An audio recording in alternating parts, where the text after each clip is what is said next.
Walkot Cilegon pun tak berdaya, ikut tanda tangani penolakan pendirian gereja, ditulis oleh Syardi dari siwar.com.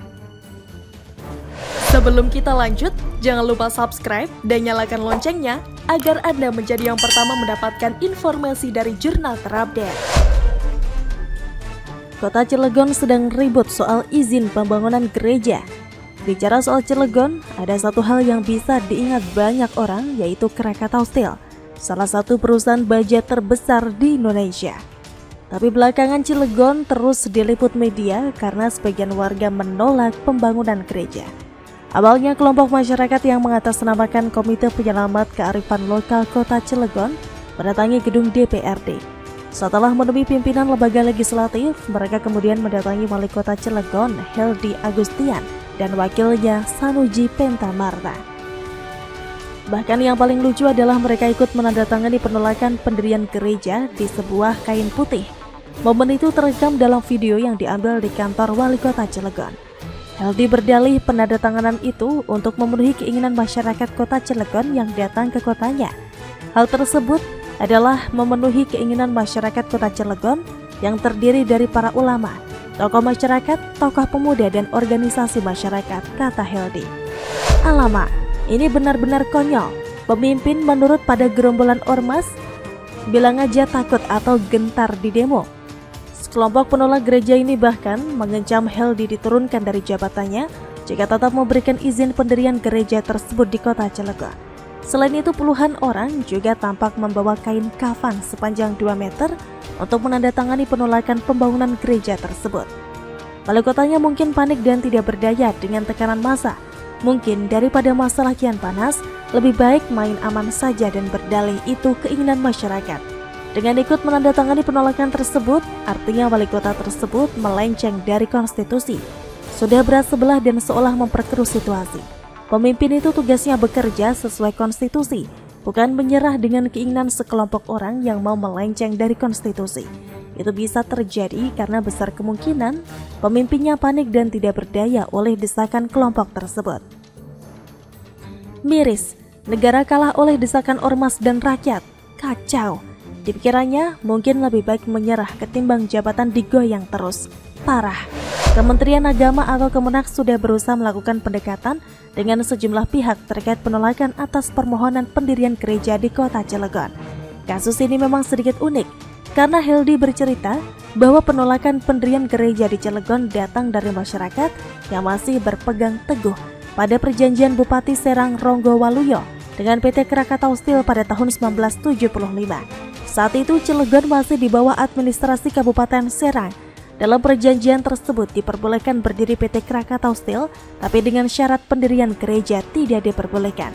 Saya mencoba mencari tahu lebih detail soal perjanjian ini tapi tidak ketemu.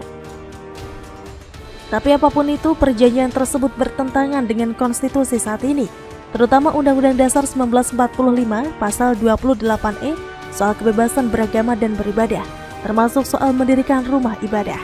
2 minggu lalu Menteri Agama Gus Yakut sudah berkomentar soal sulitnya membangun gereja di Kota Cilegon. Di Cilegon masih ada gereja HKBP yang ditolak pendiriannya oleh wali kota. Kami di Kementerian Agama sudah berkali-kali menyampaikan dan mendatangi Pak Wali Kota supaya izin dikeluarkan, kata Gus Yakut. Kata Yakut, jemaat Kristen di Cilegon sudah berupaya melengkapi syarat administrasi pembangunan gereja, termasuk izin dari masyarakat dan kepala desa. Tapi dia menduga permohonan itu berhenti di meja Pemkot.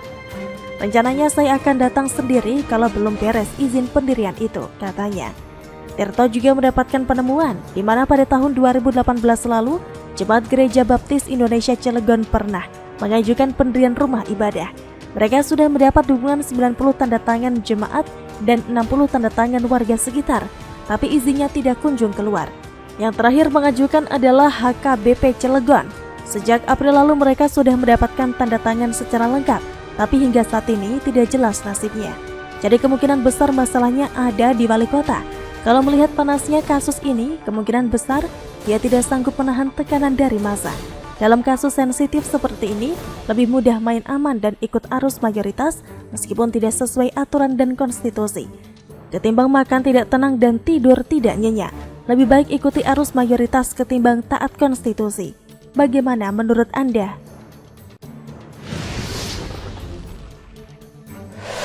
Wahai Wagub Jabar, yakin nih poligami bisa menekan laju pertambahan kasus HIV? Ditulis oleh Video.sp dari siwar.com.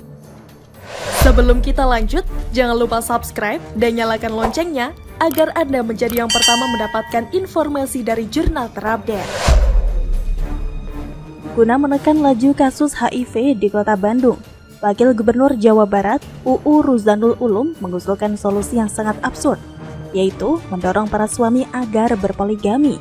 Mungkin ide brilian itu didasari oleh temuan bahwa menurut data faktual yang dirilis Komisi Penanggulangan AIDS atau KPA, terdapat 5.943 kasus positif HIV di Bandung selama periode 1991 sampai 2001, dan ibu rumah tangga atau IRT menyumbang angka 11% atau kisaran sekitar 600 orang.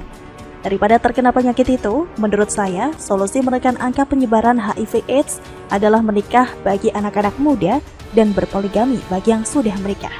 Jelas UU belum lama ini. Melihat hal itu, pegiat media sosial Denny Siregar turut menyoroti pernyataan Wakil Gubernur Jawa Barat UU Ruzanul Ulum terkait solusi untuk mencegah HIV/AIDS. Diketahui baru-baru ini, Wakil Ridwan Kamil itu mengatakan solusi untuk mencegah HIV/AIDS yang mengikat di Jabar adalah dengan menikah dan poligami. Poligami bahkan sempat trending nomor 1 di Twitter pada Selasa 30 Agustus kemarin.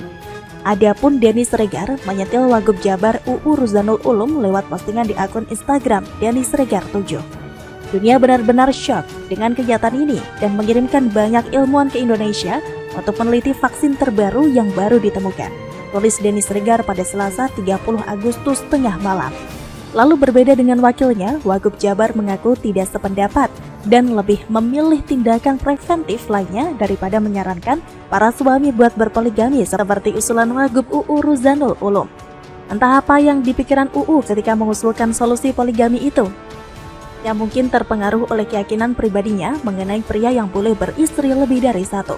Cuma mungkin UU lupa kalau seandainya ratusan IRT tadi kena HIV dari suaminya, masa dari tetangga atau selingkuhannya lantas menambah istri lagi, katakanlah 3 wanita. Bukankah nanti yang kena atau tertular HIV menjadi 4 orang? Kalau angka 600 tadi dikalikan, berapa lonjakan kasus HIV baru jika dipikirkan hal terburuknya? Lagi pula menikah bagi yang jomblo dan berpoligami rasanya bukan solusi satu-satunya buat menekan laju bertambahnya kasus HIV/AIDS di negeri ini, yang faktanya jumlahnya tidak semakin sedikit. Apakah para suami di Indonesia lantas diminta berpoligami ramai-ramai? #mikir. Setahu saya, penularan HIV tidak hanya melalui hubungan seksual. Meskipun kegiatan yang seharusnya hanya boleh dilakukan pria atau wanita dengan pasangan resminya itu, tampaknya menjadi penyumbang kasus yang paling signifikan. Penggunaan jarum suntik bergantian juga menjadi potensi penularan HIV yang tidak bisa diremehkan. Bagi saya, jika belum terlanjur kena atau tertular, memastikan generasi muda memiliki pergaulan yang sehat, termasuk menjauhi hubungan seks sebelum menikah, dapat menjadi cara ampuh dalam menjaga diri dari potensi tertular HIV. Sementara bagi suami, komitmen kesetiaan dengan istri menjadi cara yang ampuh pula agar jangan sampai tertular HIV. Pilihan berpoligami sebaiknya dicoret karena justru dapat menjadi sarana penularan baru jika sang suami sudah positif HIV.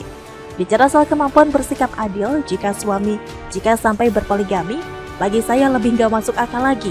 Karena beristrikan lebih dari 1 orang tampaknya mustahil bisa bersikap adil, karena pasti akan condong ke salah satunya. Atau kalau mau membuktikan teorinya, Kang UU Ruzanul Ulum mau memberikan contohnya dulu? Katanya kan seorang pemimpin itu perlu memberi teladan.